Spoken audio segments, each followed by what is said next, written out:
ಸ್ನೇಹಿತರೆ ನಮಸ್ಕಾರ, ನಾನು ನಿಮ್ಮ ಹಾರಮದನ್. ಎಲ್ಲರೂ ಹೇಗಿದ್ದೀರಾ ಫ್ರೆಂಡ್ಸ್? ಎಲ್ಲರೂ ಚೆನ್ನಾಗಿದ್ದೀರಾ ಅನ್ಕೊಳ್ತೇನೆ. ಮತ್ತೆ ಇವತ್ತು ನಿಮ್ಗೆಲ್ಲನೂ ಒಂದು ಸಿಹಿ ಸುದ್ದಿ ಇದೆ ಈ ವಿಡಿಯೋದಲ್ಲಿ. ಏನಂತ ಅಂದ್ರೆ, ತುಂಬಾ ಜನ ಹೋಗಿ ಬೆಸ್ಕಾಂ ಹತ್ರ ಹಾಕ್ಬೋದು ಅಥವಾ BWSSB ಹತ್ರ ಹಾಕ್ಬೋದು, ಹೋಗಿ ಎಲ್ಲ ಕಡೆಗೂ ಎನ್ಕ್ವೈರಿ ಮಾಡಿ, ಸರ್ ನಮ್ಗೆ ಇನ್ನು OC CC ಏನೂನು ಇದಿಲ್ದೆ ನಮ್ಗೆ ಬೆಸ್ಕಾಂ ಆಗ್ಬೋದು ಅಥವಾ ನೀರಿನ ಫೆಸಿಲಿಟಿ ಹಾಕ್ಬೋದು, ಕೊಡ್ತಾ ಇಲ್ಲ, ಅಲ್ಲಿ ಅಪ್ಲಿಕೇಶನ್ ಕೂಡ ತಗೊಳ್ತಾ ಇಲ್ಲ ಅಂತ ಹೇಳ್ಬಿಟ್ಟು ಸುಮಾರು ಜನ ಕಮೆಂಟ್ ಮಾಡ್ತಾ ಇದ್ರಿ. ಅದಕ್ಕೆ ನಮ್ಮ ಕರ್ನಾಟಕ ಸರ್ಕಾರ ಲಾಸ್ಟ್ ಟೈಮ್ ನಾನು ಹೇಳಿದ್ದೆ, ಯಾಕಂತಂದ್ರೆ ಅಪ್ ಟು 1200 ವರೆಗೂ ಏನು 1200 ಚದರ ಅಡಿಗಳವರೆಗೂ ನಿಮ್ಗೆ ಯಾವುದೇ CC OC ಅವಶ್ಯಕತೆ ಇಲ್ಲ. ಇಲ್ಲಿಯವರೆಗೂ ನೀವು ಏನು ಕನ್ಸ್ಟ್ರಕ್ಷನ್ ಮಾಡಿದೀರಾ ಅದಕ್ಕೆ ಪ್ರತಿಯೊಂದಕ್ಕೂ ಕೂಡ ಕರೆಂಟ್ ಫೆಸಿಲಿಟಿ ಮತ್ತೆ ಬೇಸಿಕ್ ಕಮ್ಯುನಿಟೀಸ್ ಏನಿದೆ ಅದನ್ನ ಸರ್ಕಾರದಿಂದ ಕೊಡ್ಲೇಬೇಕು ಅಂತ ಹೇಳ್ಬಿಟ್ಟು ಸಚಿವ ಸಂಪುಟ ಸಭೆಯಲ್ಲಿ ತೀರ್ಮಾನ ಮಾಡಲಾಗಿದೆ. ಮತ್ತೆ ಅದಕ್ಕೆ ಜಸ್ಟ್ ಇವಾಗ ಒಂದು ಸರ್ಕ್ಯುಲರ್ ಒಂದು BWSSB ಆಗ್ಬೋದು ಅಥವಾ ಬೆಸ್ಕಾಂ ಆಗ್ಬೋದು ಸರ್ಕ್ಯುಲರ್ ಒಂದು ಇಶ್ಯೂ ಮಾಡಬೇಕು. ಅದಕ್ಕೋಸ್ಕರನೇನೆ ವೆಯ್ಟ್ ಮಾಡ್ತಾ ಇರೋದು ಫ್ರೆಂಡ್ಸ್. ಇದ್ರ ಬಗ್ಗೆ ನಾವು ಈ ವಿಡಿಯೋದಲ್ಲಿ ಮಾತಾಡೋಣ. ಅದಕ್ಕಿಂತ ಮುಂಚೆ ನನ್ನ ಚಾನೆಲ್ ಅನ್ನ ಯಾರೆಲ್ಲ ಸಬ್ಸ್ಕ್ರೈಬ್ ಮಾಡ್ಕೊಂಡಿಲ್ಲ, ಪ್ಲೀಸ್ ಸಬ್ಸ್ಕ್ರೈಬ್ ಮಾಡ್ಕೊಳ್ಳಿ. ಹಾಗೇನೆ ನನ್ನ ವಿಡಿಯೋಸ್ ಅನ್ನ ಶೇರ್ ಮಾಡೋ ಮುಖಾಂತರ ನನಗೆ ಸಪೋರ್ಟ್ ಮಾಡಿ ಅಂತ ಹೇಳ್ತಾ, ಫ್ರೆಂಡ್ಸ್ ಟೈಮ್ ವೇಸ್ಟ್ ಮಾಡೋದ್ ಬೇಡ, ನಾವು ವಿಡಿಯೋಗೆ ಎಂಟರ್ ಆಗೋಣ. ಏನಂತ ಅಂದ್ರೆ, ಈ ನಮ್ಮ ಕರ್ನಾಟಕ ಸರ್ಕಾರ, ಸಿದ್ದರಾಮಣ್ಣ ಅವ್ರ ಸರ್ಕಾರ, ಯಾಕಂತಂದ್ರೆ ಇದು ಬಂದ್ಬಿಟ್ಟು ಸುಪ್ರೀಂ ಕೋರ್ಟ್ ಆದೇಶ ಆಗಿತ್ತು. ಸುಪ್ರೀಂ ಕೋರ್ಟ್ ಆದೇಶ ಆಗಿದ್ರಿಂದ ರಾಜ್ಯ ಸರ್ಕಾರ ಏನೇ ತಿಪ್ಪರ್ಲಾಗ ಹಾಕಿದ್ರು ಕೂಡ ಕಾನೂನನ್ನ ಮೀರಿ ಅವರು ಏನು ಮಾಡ್ಲಿಕ್ಕಾಗ್ಲಿಲ್ಲ. ಆದ್ರೂ ಕೂಡ ಇವಾಗ ಒಂದು ತಿದ್ದುಪಡಿಯನ್ನ ಮಾಡಿ ಜನಗಳಿಗೆ ಒಂದು ಬೇಸಿಕ್ ಕಮ್ಯುನಿಟೀಸ್ ಮತ್ತೆ ಎಲ್ಲ ರೀತಿಯ ಸೌಲಭ್ಯಗಳನ್ನ ಒದಗಿಸಬೇಕು ಅಂತ ಹೇಳ್ಬಿಟ್ಟು ನಾನಾ ರೀತಿಯಲ್ಲಿ ಸರ್ಕಸ್ ಅನ್ನ ಮಾಡ್ತಾ ಇದೆ. ಏನು ಈ CC ಮತ್ತೆ OC ಇಲ್ಲದಂತಹ ಮನೆಗಳಿಗೂ ಕೂಡ ವಿದ್ಯುತ್ ಮತ್ತೆ ನೀರಿನ ಸಂಪರ್ಕವನ್ನು ಒದಗಿಸಲು ನಮ್ಮ ಕರ್ನಾಟಕ ಸರ್ಕಾರ ನಿರ್ಧಾರವನ್ನ ಮಾಡಿದೆ. ಏನು ನಮ್ಮ ರಾಜ್ಯ ಸರ್ಕಾರ ಬೆಂಗಳೂರು ಸೇರಿದಂತೆ ನಮ್ಮ ರಾಜ್ಯದಾದ್ಯಂತ CC ಏನು ಕಾಮಗಾರಿ ಆರಂಭ ಪ್ರಮಾಣ ಪತ್ರ ಮತ್ತೆ OC ಆಕ್ಯುಪೇಷನ್ ಸರ್ಟಿಫಿಕೇಟ್ ಪಡೆಯದೆ ನಿರ್ಮಿಸಲಾದಂತಹ ಮನೆಗಳ ಮಾಲೀಕರಿಗೆ ಒಂದು ಸಿಹಿ ಸುದ್ದಿಯನ್ನೇ ಘೋಷಣೆ ಮಾಡಿದೆ ಅಂತಲೇ ಹೇಳಬೇಕು. ಯಾಕಂತಂದ್ರೆ 1200 ಚದರ ಅಡಿ ಒಳಗಿನ ಮನೆಗಳಿಗೆ ವಿದ್ಯುತ್ ಮತ್ತೆ ನೀರಿನ ಸಂಪರ್ಕವನ್ನ ಒದಗಿಸಲು ನಮ್ಮ ಕರ್ನಾಟಕ ಸರ್ಕಾರ ಒಂದು ನಿರ್ಧಾರವನ್ನ ಕೈಗೊಂಡಿದೆ. ಯಾಕಂತಂದ್ರೆ ಈ ಯೋಜನೆಯಿಂದ ಸಾವಿರಾರು ಬಡ ಮತ್ತೆ ಮಧ್ಯಮ ವರ್ಗದ ಕುಟುಂಬಗಳಿಗೆ ಒಂದು ಅನುಕೂಲವನ್ನು ಕೂಡ ಆಗ್ತಾ ಇದೆ ಅಂತಲೇ ಹೇಳಬೇಕು. ಏನು ನಮ್ಮ ಕರ್ನಾಟಕ ಸರ್ಕಾರದ, ರಾಜ್ಯ ಸರ್ಕಾರದ ಒಂದು ನಿರ್ಧಾರ ಏನು ಅಂತಂದ್ರೆ, ರಾಜ್ಯ ಸರ್ಕಾರ 1200 ಚದುರ ಅಡಿಗಳ ಒಳಗೆ ನಿರ್ಮಿಸಲಾದಂತಹ ವಸತಿ ಕಟ್ಟಡಗಳಿಗೆ ವಿದ್ಯುತ್ ಮತ್ತೆ ನೀರಿನ ಸಂಪರ್ಕವನ್ನ ಒದಗಿಸಲೇಬೇಕು. ಏನಾದರೂ ಒಂದು ತಿದ್ದುಪಡಿ ಮಾಡಲೇಬೇಕು.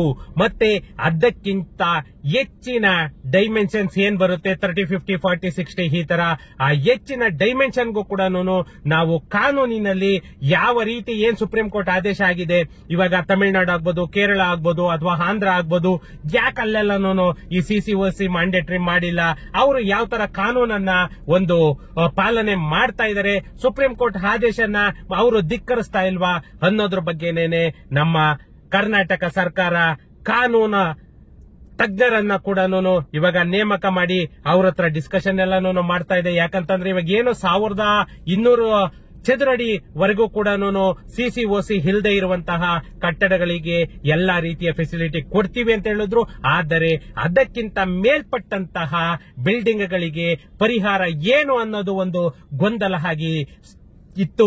ಅದಕ್ಕೆ ಇವಾಗ ಫುಲ್ ಸ್ಟಾಪ್ ಇಡೋದಕ್ಕೆ ಇವತ್ತಿನ ಸಚಿವ ಸಂಪುಟ ಸಭೆಯಲ್ಲೂ ಕೂಡ ಅದರ ಬಗ್ಗೆ ಡಿಸ್ಕಷನ್ ಆಗ್ತಾ ಇದೆ. ಏನು ಸಚಿವ ಸಂಪುಟ ಸಭೆಯಲ್ಲಿ ಅಂತಿಮಗೊಳಿಸಲಾಗುತ್ತೆ ಅದನ್ನ ಮುಂದಿನ ದಿನಗಳಲ್ಲಿ ತೀರ್ಮಾನವನ್ನ ಕೈಗೊಳ್ಳಲಾಗುತ್ತದೆ.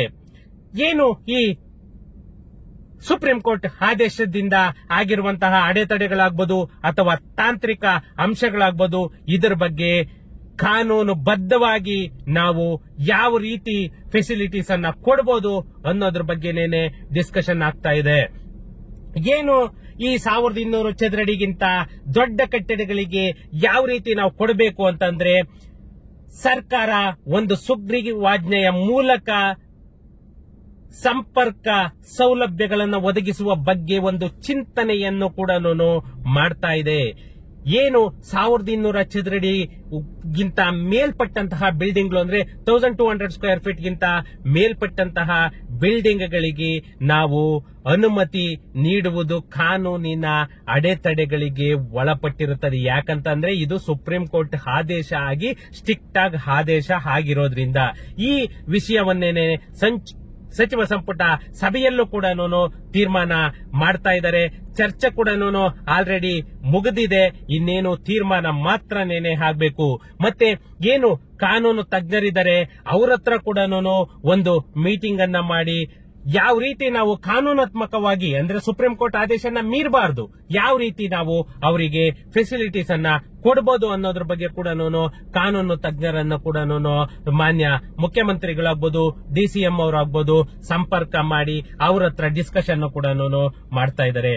ಈ ಯೋಜನೆಗಳಿಂದ ಯಾರ್ಯಾರಿಗೆ ಏನೇನು ಲಾಭ ಇದೆ ಅಂತಂದ್ರೆ ಮಧ್ಯಮ ವರ್ಗದ ಕುಟುಂಬಗಳು ಏನು 30-40 ಸೈಟ್ ಎಲ್ಲರೂ 30-40 ಸೈಟ್ ಗಿಂತ ಕಡಿಮೆ ಡೈಮೆನ್ಷನ್ ಅಂತ ಅಂದ್ರೆ maximum up to middle class family ಇವರೆಲ್ಲರಿಗೂ ಕೂಡ ಈ ಯೋಜನೆಯಿಂದ ವಿದ್ಯುತ್ ಮತ್ತೆ ನೀರಿನ ಸಂಪರ್ಕ ಸಿಗುತ್ತೆ. ಮತ್ತೆ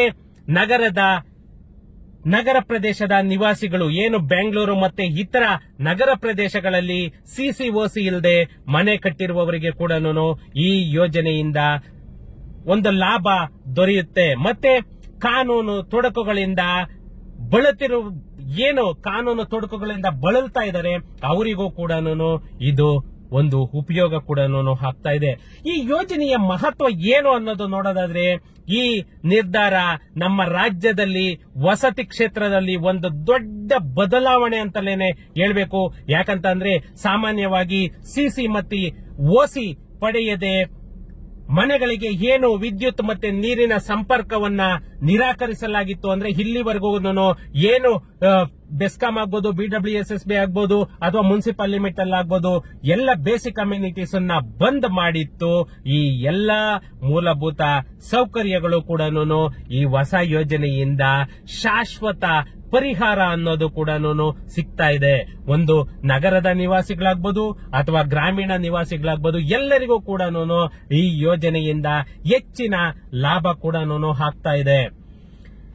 ಮತ್ತೆ ಕಾನೂನು ಮತ್ತೆ ತಾಂತ್ರಿಕ ಅಂಶಗಳು ಏನು ಅನ್ನೋದು ನೋಡೋದಾದ್ರೆ ಈ ಯೋಜನೆಯನ್ನ ಜಾರಿಗೆ ತರುವ ಮೊದಲು ನಮ್ಮ ಸರ್ಕಾರ ಕಾನೂನು ಅಡೆತಡೆಗಳು ಏನಿದೆ ಅದು ಸುಪ್ರೀಂ ಕೋರ್ಟ್ ಆದೇಶ ಏನಿದೆ ಅದನ್ನ ಎದುರಿಸಬೇಕಾಗುತ್ತೆ. ಯಾಕಂತಂದ್ರೆ ಸಿಸಿ ಮತ್ತೆ ಓಸಿ ಇಲ್ಲದೆ ಇರುವಂತಹ ಕಟ್ಟಡಗಳಿಗೆ ಯಾವುದೇ ಕಟ್ಟಡಗಳಿಗೂ ಕೂಡ ವಿದ್ಯುತ್ ಮತ್ತೆ ಬಿಡಬ್ಲ್ಯೂಎಸ್ಎಸ್ಬಿ ನೀರಿನ ಸೌಲಭ್ಯ ಕೂಡ ಒದಗಿಸಬಾರದು. ಇದು ಕಾನೂನಿನ ಚೌಕಟ್ಟಿನ ಒಳಗಿದೆ ಅಂತಂದೇಳಿ ಏನು ಸುಪ್ರೀಂ ಕೋರ್ಟ್ ಆದೇಶ ಮಾಡಿದೆ ಇದಕ್ಕೆ ಪೂರಕವಾಗಿ ಒಂದು ತಿದ್ದುಪಡಿಯನ್ನ ತಂದು ಆ ತಿದ್ದುಪಡಿಯಲ್ಲಿ ಫೆಸಿಲಿಟೀಸ್ ಅನ್ನ ಕೊಡೋದಕ್ಕೆ ನಮ್ಮ ಕರ್ನಾಟಕ ಸರ್ಕಾರ ಕಾನೂನಿನ ತಜ್ಞರನ್ನ ನೇಮಕ ಮಾಡ್ತಾ ಇದೆ. ಈ ನಮ್ಮ ಕರ್ನಾಟಕ ಸರ್ಕಾರ ಈ ಭವಿಷ್ಯದಲ್ಲಿ ಏನೇನು ಯೋಜನೆಗಳನ್ನ ಒಂದು ರೂಪಿಸ್ತಾ ಇದೆ ಅದರಲ್ಲಿ ಇದು ಒಂದು ಪ್ರಮುಖವಾದ ಯೋಜನೆ ಅಂತಲೇನೆ ಎಕ್ಸ್ಪರ್ಟ್ಸ್ ಎಲ್ಲಾನು ಹೇಳ್ತಾ ಇದ್ದಾರೆ. ಯಾಕಂತಂದ್ರೆ ಮನುಷ್ಯನಿಗೆ ಬೇಕಾಗಿರೋದು ಒಂದು ಮೂಲಭೂತ ಸೌಕರ್ಯ. ಆ ಮೂಲಭೂತ ಸೌಕರ್ಯನೇ ಇಲ್ಲ ಅಂತಂದ್ರೆ ಯಾವುದೇ ಒಂದು ಮನೆ, ಯಾವುದೇ ಒಂದು ಕಟ್ಟಡ ಏನಿದ್ರು ಕೂಡ ಅದು ಪ್ರಯೋಜನ ಆಗಲ್ಲ. ಅದರಿಂದ ಆ ಮೂಲಭೂತ ಸೌಕರ್ಯಗಳನ್ನ ಒದಗಿಸಬೇಕು ಅಂತಂದ್ರೆ ಕರ್ನಾಟಕ ಸರ್ಕಾರ ತುಂಬಾನೇ ಪ್ರಯತ್ನ ಕೂಡ ಮಾಡಬೇಕು. ಇದು ಇಲ್ಲಿ ಏನಾಗಿದೆ ಅಂತಂದ್ರೆ ಒಂದು ಸುಪ್ರೀಂ ಕೋರ್ಟ್ ಆದೇಶ, ಆ ಸುಪ್ರೀಂ ಕೋರ್ಟ್ ಆದೇಶ ಇರೋದ್ರಿಂದ ಇಷ್ಟೆಲ್ಲ ಕೂಡ ಸರ್ಕಸ್ ಅನ್ನ ಮಾಡಬೇಕಾಗಿದೆ. ಇಲ್ಲ ಅಂತಂದ್ರೆ ಆರಾಮಾಗಿ ಮೊದಲ ತರನೇನೆ ನಿಮ್ಗೆ ಯಾವುದೇ ಪ್ಲಾನ್ ಅಪ್ರೂವಲ್ ಬೇಕಿಲ್ಲ, ಸಿಸಿ ಬೇಕಿಲ್ಲ, ಓಸಿ ಬೇಕಿಲ್ಲ, ನಿಮ್ಗೆ ಕರೆಂಟ್ ನೀವು ಅಪ್ಲೈ ಮಾಡಿದ ತಕ್ಷಣನೇ ಕೊಡೋರು. ಇವಾಗ ಈ ಸುಪ್ರೀಂ ಕೋರ್ಟ್ ಆದೇಶ ಮೀರಬೇಕಾಗುತ್ತೆ ಅಂತ ಹೇಳ್ಬಿಟ್ಟು ಇಷ್ಟೆಲ್ಲನೂ ಸರ್ಕಸ್ ಅನ್ನ ಮಾಡ್ತಾ ಇದೆ. ಸುಪ್ರೀಂ ಕೋರ್ಟ್ ಆದೇಶ ಮೀರಿದ್ರೆ ಸುಪ್ರೀಂ ಕೋರ್ಟ್ ಮತ್ತೆ ಸರ್ಕಾರಕ್ಕೆ ನೋಟಿಸ್ ಅನ್ನ ಇಶ್ಯೂ ಮಾಡುತ್ತೆ. ಆವಾಗ ಸರ್ಕಾರ ಕಾನೂನಾತ್ಮಕವಾಗಿ ಕಾನೂನಿನ ದೃಷ್ಟಿಯಲ್ಲಿ ತಪ್ಪಿತಸ್ಥ ಸರ್ಕಾರ ಆಗುತ್ತೆ. ಅದಕ್ಕೆ ದಂಡ ಕೂಡ ತೆರಬೇಕಾಗುತ್ತೆ. ಇದು ಎಲ್ಲಾನು ಯೋಚನೆ ಮಾಡಿ ಕಾನೂನಿನ ಅಡಿಯಲ್ಲೇನೆ ಯಾವ ರೀತಿ ಫೆಸಿಲಿಟೀಸ್ ಅನ್ನ ಕೊಡಬಹುದು ಅನ್ನೋದ್ರ ಬಗ್ಗೆ ಎಲ್ಲಾ ರೀತಿಯಲ್ಲೂ ಕೂಡ ಚರ್ಚೆ ಕೂಡ ಆಗಿದೆ. ಈ ಅಪ್ ಟು 30-40 ವರೆಗೂ ಕೂಡ ಇನ್ನು ಜಸ್ಟ್ ಸರ್ಕ್ಯುಲರ್ ಮಾತ್ರನೇ ಬರಬೇಕು. 30-40 ಗಿಂತ ಮೇಲ್ಪಟ್ಟಂತಹ ಪ್ರಾಪರ್ಟಿಗಳಿಗೆ ಯಾವ ರೀತಿ ಕೊಡಬೇಕು ಅನ್ನೋದ್ರ ಬಗ್ಗೆ ಆಲ್ರೆಡಿ ಇವತ್ತು ಡಿಸ್ಕಷನ್ ಎಲ್ಲಾನು ಮುಗಿದಿದೆ. ಇನ್ನೇನಿದ್ರು ಕೂಡ ತೀರ್ಮಾನ ಮಾತ್ರನೇನೆ ಕೈಗೊಳ್ಳಬೇಕು. ಅದು ಕಾನೂನಿನ ತಜ್ಞರ ಜೊತೆ ಎಲ್ಲಾನು ಡಿಸ್ಕಷನ್ ಎಲ್ಲ ಮಾಡಿದ ಮೇಲೆ ಯಾವ ಸೆಕ್ಷನ್ ಅಲ್ಲಿ ಹೋದ್ರೆ, ಯಾವ ರೀತಿಯಲ್ಲಿ ಹೋದ್ರೆ, ಯಾವ ಆಕ್ಟ್ ಅಲ್ಲಿ ಹೋದ್ರೆ ನಾವು ಕೊಡಬಹುದು. ಅಂದ್ರೆ ಸುಪ್ರೀಂ ಕೋರ್ಟ್ ಆದೇಶದಲ್ಲಿ ನಾವು ಯಾವ ರೀತಿಯ ತಪ್ಪಿತಸ್ಥರ ಆಗಲ್ಲ, ಆ ರೀತಿಯಲ್ಲಿ ಮಾತ್ರನೇನೆ ನಾವು ಕೊಡಬೇಕಾಗುತ್ತೆ. ಅದರ ಬಗ್ಗೆನೇನೆ ಕರ್ನಾಟಕ ಸರ್ಕಾರ ಇವತ್ತು ಇಷ್ಟೆಲ್ಲ ಸರ್ಕಸ್ ಅನ್ನ ಮಾಡ್ತಾ ಇದೆ. ಇನ್ನು ಕೆಲವು ದಿನಗಳಲ್ಲಿ, ತಿಂಗಳು ಅಲ್ಲ, ಕೆಲವು ದಿನಗಳಲ್ಲಿ ಎಲ್ಲರಿಗೂ ಕೂಡ CCOC ಇರ್ಲಿ ಬಿಡ್ಲಿ ನಿಮ್ಗೆ ಕರೆಂಟು ಮತ್ತೆ ಬೇಸಿಕ್ ಕಮ್ಯುನಿಟೀಸ್ ಎಲ್ಲ ಕೂಡ ಸಿಗುತ್ತೆ. ಎಲ್ಲರೂ ನೆಮ್ಮದಿಯಾಗಿರಿ. ನಾನು ಹೇಳ್ತೀನಿ ಯಾವಾಗ ಹೋಗಿ ನೀವು ಅಪ್ಲಿಕೇಶನ್ ಕೂಡ ಹಾಕಬಹುದು. ಹಾಕಿದ್ರೆ ಇಮ್ಮಿಡಿಯೇಟ್, ಯಾಕಂದ್ರೆ ಇವಾಗ ಪ್ರೀವಿಯಸ್ಲಿ ಯಾರ್ಯಾರು ಅಪ್ಲಿಕೇಶನ್ ಹಾಕಿದೀರಾ ಅವೆಲ್ಲಾನು ಇಮ್ಮಿಡಿಯೇಟ್ ನಿಮ್ಗೆ ಎಲ್ಲಾನು ನನಗನ್ಸಿದ ಮಟ್ಟಿಗೆ ಮ್ಯಾಕ್ಸಿಮಮ್ ಮಂತ್ ಎಂಡ್ ಒಳಗಡೆನೆ ನಿಮ್ಗೆ ಎಲ್ಲ ಅಪ್ಲಿಕೇಶನ್ಸ್ ಎಲ್ಲ ಕ್ಲಿಯರ್ ಆಗುತ್ತೆ. ಹೊಸ ಅಪ್ಲಿಕೇಶನ್ ಕೂಡ ಯಾವಾಗಿಂದ ಅಕ್ಸೆಪ್ಟ್ ಮಾಡ್ತಾರೆ ಅನ್ನೋದು ಕೂಡ ಹೇಳ್ತೇನೆ. ಫ್ರೆಂಡ್ಸ್, ಏನಾದ್ರೂ ಡೌಟ್ಸ್ ಇತ್ತು ಅಂತಂದ್ರೆ ನಾನು ಕಮೆಂಟ್ ಮಾಡಿ. ಸಿಗೋಣ ನೆಕ್ಸ್ಟ್ ವಿಡಿಯೋದಲ್ಲಿ. Thank you.